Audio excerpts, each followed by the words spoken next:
ಈ ಒಂದು company September 7, 2020ರಂದು ₹166 price band ಇಟ್ಕೊಂಡು IPOಗೆ ಬರುತ್ತೆ.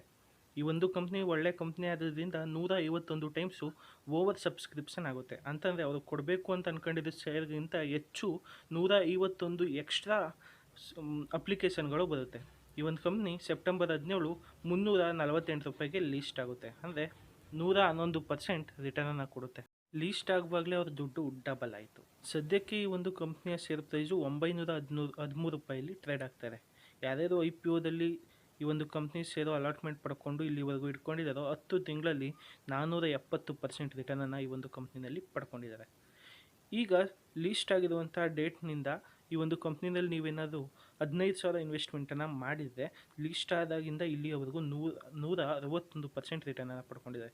ಯಾರ್ಯಾರು 15,000 ಇನ್ವೆಸ್ಟ್ಮೆಂಟ್ ಮಾಡಿ ₹348ಗೆ 43 ಶೇರ್ ತಗೊಂಡಿದ್ದೋ ಈಗ ಅವರ ಹತ್ರ ₹39,259 ಬೆಲೆ ಬಾಳೋ ಶೇರ್ ಇದೆ. ಈಗ ಆಲ್ರೆಡಿ ನಿಮಗೆ ಈ ಕಂಪ್ನಿ ಹೆಸರು ಗೊತ್ತಾಗಿರುತ್ತೆ. ಯಾವುದು ಅಂತಂದರೆ ಈ ಕಂಪ್ನಿ ಹೆಸರು ಬಂದು ಹ್ಯಾಪಿಯೆಸ್ಟ್ ಮೈಂಡ್ ಟೆಕ್ನಾಲಜಿ.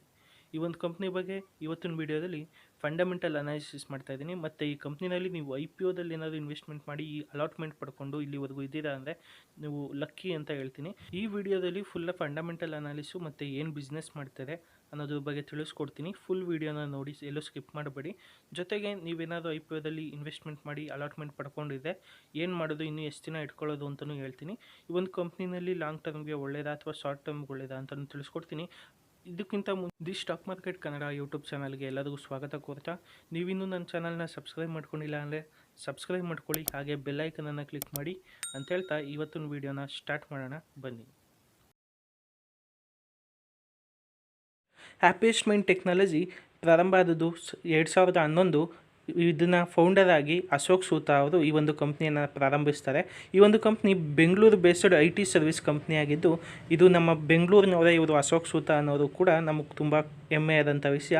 ಮತ್ತು ಅಶೋಕ್ ಸೂತಾ ಈ ಒಂದು ಕಂಪ್ನಿಯ ಇವರ ಪ್ರಕಾರ ಈ ಒಂದು ಕಂಪ್ನಿಯನ್ನು ಡಿಜಿಟಲ್ಗೋಸ್ಕರನೇ ತಯಾರು ಮಾಡಿದ್ದಾರೆ ಮತ್ತು ಚುರುಕುತನ ತುಂಬ ಸ್ಪೀಡಾಗಿ ಕೆಲಸವನ್ನು ಮಾಡೋದಕ್ಕೋಸ್ಕರ ಈ ಒಂದು ಕಂಪ್ನಿಗೆ ಹ್ಯಾಪಿಯೆಸ್ಟ್ ಮೈಂಡ್ ಟೆಕ್ನಾಲಜಿ ಅಂತ ಹೆಸರು ಕೊಟ್ಟಿದ್ದಾರೆ. ಅಶೋಕ್ ಸೂತಾ ಅವರು ಈಗಿನ ಪ್ರಮೋಟರ್ ಕೂಡ ಹೌದು ಮತ್ತು ಈ ಕಂಪ್ನಿಯ ಫೌಂಡರು ಮತ್ತು CEO ಕೂಡ ಹೌದು. ಇವರಿಗೆ 30 ವರ್ಷದ ಎಕ್ಸ್ಪೀರಿಯೆನ್ಸ್ ಇದೆ IT ಸೆಕ್ಟರ್ನಲ್ಲೇ.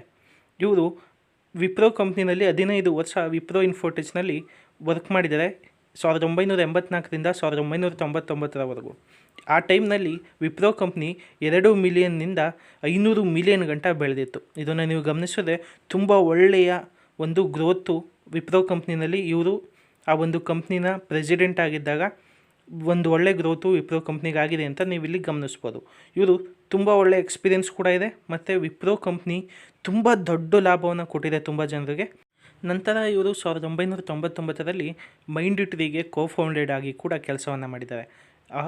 ಆ ಟೈಮ್ನಲ್ಲಿ IT ಕಂಪ್ನಿಯಾಗಿದ್ದಂಥ ಈ ಒಂದು ಮೈಂಡ್ಟ್ರೀ ಕೂಡ 333 ಕೋಟಿಯಷ್ಟು ಮಾರ್ಕೆಟ್ ಕ್ಯಾಪನ್ನು ಪಡ್ಕೊಂಡು ಬೆಳೆಯುತ್ತೆ. ನಂತರ 2011ರಲ್ಲಿ ಹ್ಯಾಪಿಯೆಸ್ಟ್ ಮೈಂಡ್ ಟೆಕ್ನಾಲಜಿಯನ್ನು ಇವರೇ ಪ್ರಾರಂಭ ಮಾಡ್ತಾರೆ. ಇವರೇ ಪ್ರಮೋಟರ್ ಕೂಡ ಆಗ್ತಾರೆ, ಇವರೇ ಫೌಂಡರು ಕೂಡ. ತುಂಬ ಎಕ್ಸ್ಪೀರಿಯೆನ್ಸ್ ಇರೋದ್ರಿಂದ ಅವ್ರದ್ದೇ ಆದಂಥ ಒಂದು ಕಂಪ್ನಿಯನ್ನು ಬೆಂಗಳೂರಿನಲ್ಲಿ ಪ್ರಾರಂಭ ಮಾಡ್ತಾರೆ. ಟೋಟಲ್ ಸಮ್ಮರಿಯಾಗಿ ಅಶೋಕ್ ಸೂತಾ ಅವರ ಹಿಸ್ಟ್ರಿಯನ್ನು ಗಮನಿಸಿದ್ರೆ ಇವರು ವಿಪ್ರೋ ಕಂಪ್ನಿ ಬೆಳವಣಿಗೆಯಲ್ಲಿ ತುಂಬ ಒಳ್ಳೆಯ ಟ್ರ್ಯಾಕ್ ರೆಕಾರ್ಡನ್ನು ಹೊಂದಿದ್ದಾರೆ ಮತ್ತು ಮೈಂಡ್ಟ್ರೀನಲ್ಲೂ ಕೂಡ ಸಕ್ಸಸ್ ಕೂಡ ಆಗಿದ್ದಾರೆ. ಇವರಿಗೆ ಈಗ ಪ್ರೆಸೆಂಟು 78 ವರ್ಷ ವಯಸ್ಸಾಗಿರೋದ್ರಿಂದ ಮುಂದೆ ಫ್ಯೂಚರ್ನಲ್ಲಿ ಹ್ಯಾಪಿಯೆಸ್ಟ್ ಮೈಂಡ್ ಟೆಕ್ನಾಲಜಿ ಯಾರು ಫ್ಯೂಚರ್ ಸಕ್ಸಸ್ಸರ್ ಆಗಿ CEO ಆಗಿ ಅಪಾಯಿಂಟ್ ಮಾಡ್ಕೊಳ್ಳುತ್ತೆ ಅನ್ನೋದು ಒಂದು ಸ್ವಲ್ಪ ರಿಸ್ಕಿ ಆಗುತ್ತೆ. ಇದೊಂದು ಸ್ವಲ್ಪ ನೆಗೆಟಿವು. ಏನಾದರೂ ಅಶೋಕ್ ಸೂತಾ ಅವರಿಗೆ ಒಂಚೂರು ಎಡವಟ್ಟಾದರೆ ಖಂಡಿತವಾಗ್ಲೂ ಶೇರ್ ಪ್ರೈಸ್ ಕೆಳಗೆ ಬೀಳುತ್ತೆ. ಇದೊಂದೇ ಅಲ್ಲ, ಇನ್ಫೋಸಿಸ್ನಲ್ಲೂ ನಾರಾಯಣ ಮೂರ್ತಿ ರಿಟೈರ್ಡ್ ಆದಾಗ ಆ ಕಂಪ್ನಿನಲ್ಲೂ ಸಕ್ಸಸ್ಸರ್ನ ಹುಡ್ಕೋದಕ್ಕೆ ತುಂಬ ಕಷ್ಟಪಟ್ಟಿತ್ತು. ಆದರೆ ಫಂಡಮೆಂಟಲಿ ಸ್ಟ್ರಾಂಗ್ ಆಗೋದ್ರಿಂದ ಒಳ್ಳೆ ಬಿಸ್ನೆಸ್ ಇದ್ದಿದ್ದರಿಂದ ಚೆನ್ನಾಗಿ ಗ್ರೋ ಅಪ್ ಆಯಿತು.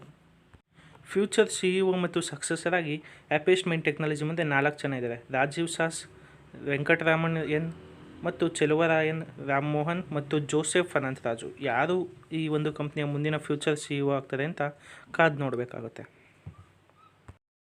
ಇನ್ನು ಈ ಒಂದು ಕಂಪ್ನಿ ಏನು ಬಿಸ್ನೆಸ್ ಮಾಡುತ್ತಪ್ಪ ಅಂದರೆ ಈ ಒಂದು ಕಂಪ್ನಿ 3 ಥರದ ಕ್ಯಾಟಗರಿ ಬಿಸ್ನೆಸ್ಸನ್ನು ಡಿವೈಡ್ ಮಾಡ್ಕೊಂಡಿದ್ದಾರೆ. ಮೊದಲನೇದು digital business service DBS, second PES product engineering service ಮತ್ತು ಮೂರನೇದು ಲಾಸ್ಟ್ಲಿ IMSS ಅಂದರೆ infrastructure management security service.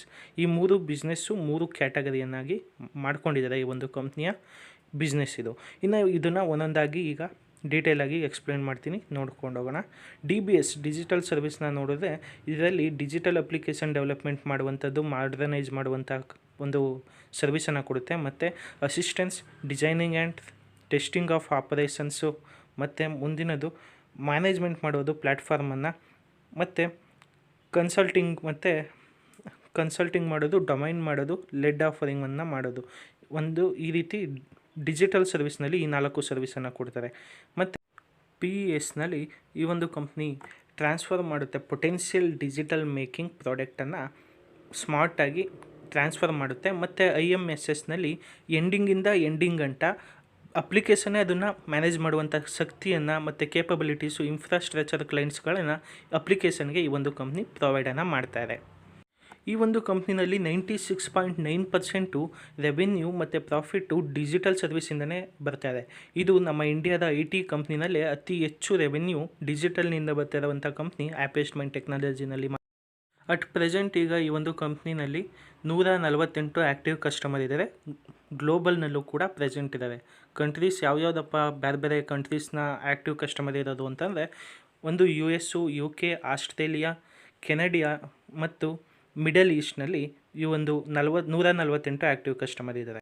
ಆ್ಯಪೇಸ್ಟ್ಮೆಂಟ್ technology ತನ್ನ ಸರ್ವಿಸನ್ನು ಇಂಡಸ್ಟ್ರಿ ಸೆಕ್ಟರ್ನಲ್ಲೂ ಕೂಡ ಕೊಡ್ತಾ ಇದೆ. ರಿಟೇಲ್ ಇಂಡಸ್ಟ್ರಿಯಲ್ಲಿ, ಎಡ್ಯುಟೆಚ್ನಲ್ಲಿ, ಇಂಡಸ್ಟ್ರಿಯಲ್ನಲ್ಲಿ, BFSIನಲ್ಲಿ, ಐಟೆಚ್ನಲ್ಲಿ, ಮತ್ತು ಇಂಜಿನಿಯರಿಂಗ್ RDನಲ್ಲಿ, ಮ್ಯಾನುಫ್ಯಾಕ್ಚರಿಂಗ್ ಮತ್ತು ಟ್ರಾವೆಲಿಂಗ್ನಲ್ಲಿ, ಮೀಡಿಯಾದಲ್ಲಿ ಮತ್ತು ಎಂಟರ್ಟೈನ್ಮೆಂಟ್ ಇಂಡಸ್ಟ್ರಿಗಳಲ್ಲೂ ಈ ಒಂದು ಆ್ಯಪೇಸ್ಟ್ಮೆಂಟ್ ಟೆಕ್ನಾಲಜಿ ತನ್ನ ಸರ್ವಿಸನ್ನು, ತನ್ನ ಒಂದು ಬಿಸ್ನೆಸ್ಸನ್ನು ಎನ್ಲಾರ್ಜ್ ಮಾಡಿಕೊಂಡು ಅವ್ರಿಗೂ ಕೂಡ ಸರ್ವಿಸನ್ನು ಕೊಡ್ತಾ ಇದೆ. ಇದು ಕೂಡ ತುಂಬ ಒಳ್ಳೆಯ ಪಾಯಿಂಟು, ಬೇರೆ ಬೇರೆ ದೇಶ ಅಷ್ಟೇ ಅಲ್ಲದೆ ಇಂಡಸ್ಟ್ರಿನಲ್ಲೂ ಕೂಡ. ಫಂಡಮೆಂಟಲ್ ಅನಾಲಿಸಿಸ್ಗೆ ಬಂದರೆ ಈ ಕಂಪ್ನಿ ಈಗ mid cap company. Market cap ಬಂದು 13,421 ಕೋಟಿ. ಕರೆಂಟ್ ಪ್ರೈಸು 914 ರೂಪಾಯಿನಲ್ಲಿ ಟ್ರೇಡ್ ಆಗ್ತಾಯಿದೆ. ಒಂದು ವರ್ಷಕ್ಕೆ ಎಷ್ಟೋಗಿತ್ತು ಅಂದರೆ 955 ರೂಪಾಯಿ ಹೋಗಿತ್ತು. ಒಂದು ವರ್ಷದ ಲೋ 286 ರೂಪಾಯಿ. ಸ್ಟಾಕ್ PE 82.9 ಇದೆ. ಮತ್ತು ಈ ಒಂದು ಕಂಪ್ನಿಯ ಇಂಡಸ್ಟ್ರಿ PEನ ನೋಡಿದ್ರೆ 33 ಇದೆ. ಸ್ಟಾಕ್ PE ಕೂಡ ತುಂಬ ಜಾಸ್ತಿನೇ ಇದೆ. ಬುಕ್ ವ್ಯಾಲ್ಯೂ 37.2 ಇದೆ. ಮತ್ತು dividend yield 0.33%. Dividend long term investment ಮಾಡೋರಿಗೆ ಲಾಂಗ್ ಟರ್ಮಲ್ಲೇ ಡಿವಿಡೆಂಟ್ ಜಾಸ್ತಿ ಸಿಗುತ್ತೆ.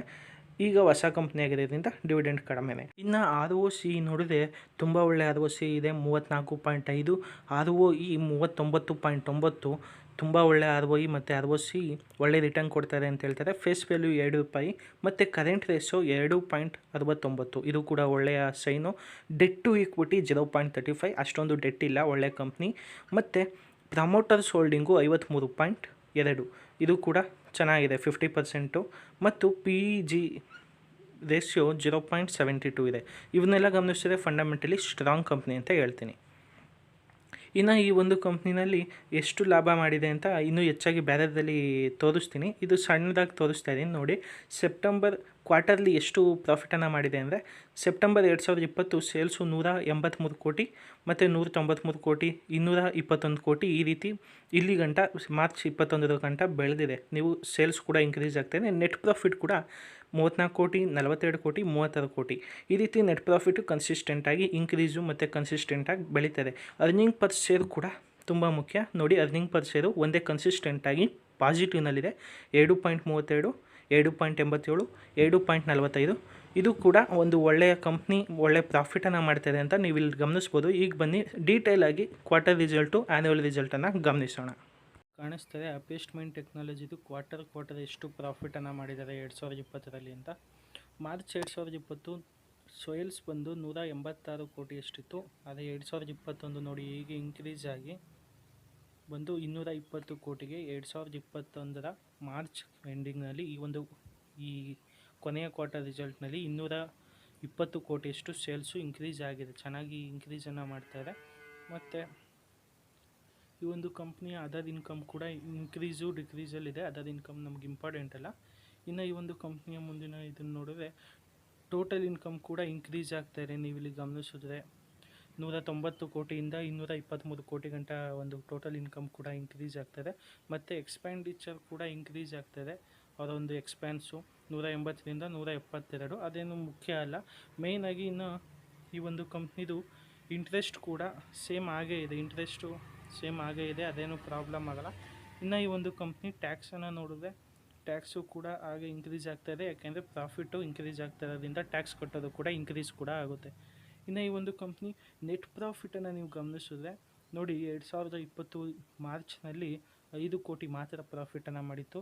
2020 ಜೂನ್ನಲ್ಲಿ 50 ಕೋಟಿ, ಅಂದರೆ 10 ಪಟ್ಟು ಪ್ರಾಫಿಟ್ಟು ಡಬಲ್ ಆಗೋಯಿತು. ಅದರಿಂದ ಶೇರ್ ಪ್ರೈಸು ತುಂಬ ಚೆನ್ನಾಗಿ ಮೇಲಕ್ಕೆ ಹೋಗಿದೆ. ಮತ್ತು ಸೆಪ್ಟೆಂಬರ್ 2020ರಲ್ಲಿ 34 ಕೋಟಿ, ಮತ್ತು ಡಿಸೆಂಬರ್ 2020ರಲ್ಲಿ 42 ಕೋಟಿಯನ್ನು ಪ್ರಾಫಿಟನ್ನು ಮಾಡಿದೆ.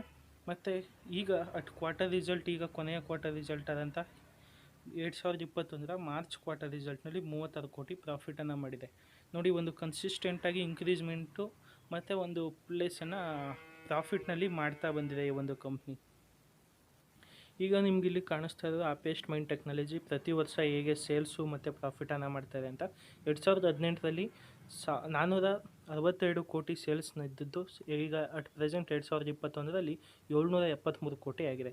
ಕನ್ಸಿಸ್ಟೆಂಟಿಯಾಗಿ 100 ಕೋಟಿ ಇನ್ಕ್ರೀಸ್ ಆಗ್ತಾನೆ ಇದೆ, ನೋಡ್ಬೋದು ನೀವಿಲ್ಲಿ. ಮತ್ತು ಇನ್ಕಮ್, ಅದರ್ ಇನ್ಕಮ್ ಕೂಡ ಇನ್ಕ್ರೀಸ್, ಒಂದು ಕನ್ಸಿಸ್ಟೆನ್ಸಿಯನ್ನು ಮೇಂಟೈನ್ ಮಾಡಿದೆ, ಇದು ಕೂಡ ಗುಡ್ ಸೈನ್. ಮತ್ತು ಟೋಟಲ್ ಇನ್ಕಮು ನೀವು ಇಲ್ಲಿ ಗಮನಿಸಿದ್ರೆ 2018ರಲ್ಲಿ 489 ಕೋಟಿ ಟೋಟಲ್ ಇನ್ಕಮ್ ಇದ್ದರೆ 2019 601 ಕೋಟಿ, 2020ರಲ್ಲಿ 714 ಕೋಟಿ, 2021ರಲ್ಲಿ 797 ಕೋಟಿಯಷ್ಟು ಪ್ರಾಫಿಟನ್ನು ಮಾಡ್ಕೊಂಡಿದೆ.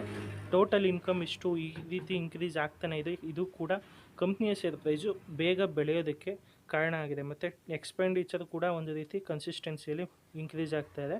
ಮತ್ತು ಇಲ್ಲಿ ನೀವು ಇಂಟ್ರೆಸ್ಟ್ ನೋಡ್ಬೋದು, ಇಂಟ್ರೆಸ್ಟು ಲಾಭ ಆದಷ್ಟು ಹಾಗೆ ಇನ್ಕ್ರೀಸು ಡಿಕ್ರೀಸ್ ಆಗ್ತಾನೆ ಇರುತ್ತೆ. ನೆಟ್ ಪ್ರಾಫಿಟನ್ನು ನೀವು ಇಲ್ಲಿ ಗಮನಿಸ್ಬೋದು. ಈಗ ನೆಟ್ ಪ್ರಾಫಿಟ್ ನಿಮ್ಗೆ ಇಲ್ಲಿ ಕಾಣಿಸ್ತಾ ಇದೆ ಅನ್ಕೋತೀನಿ.